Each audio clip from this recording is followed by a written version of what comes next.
Bé, el nostre grup,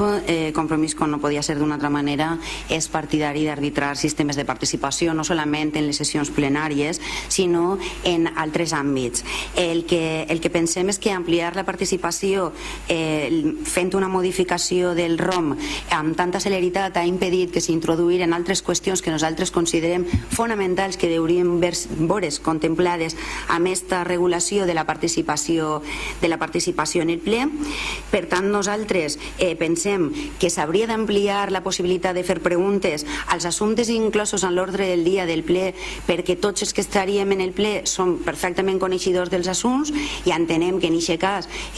no tindríem cap dificultat en contestar ninguna pregunta. L'excessiva celeritat en la que s'ha tramitat aquest expedient ha impedit que es pogueren fer les aportacions. Per tant, nosaltres pensem que la participació no ha de quedar-se limitada a l'establert en l'article 189 del ROM, que una vegada posats a modificar el ROM, que és el Reglament Orgànic de Funcionament, que és d'un abast molt més gran que el que ve així a discussió, posats a fer una aprovació provisional que després haurà de ser una aprovació definitiva, entenem des de Compromís que s'hauria d'haver aprofitat per a incorporar major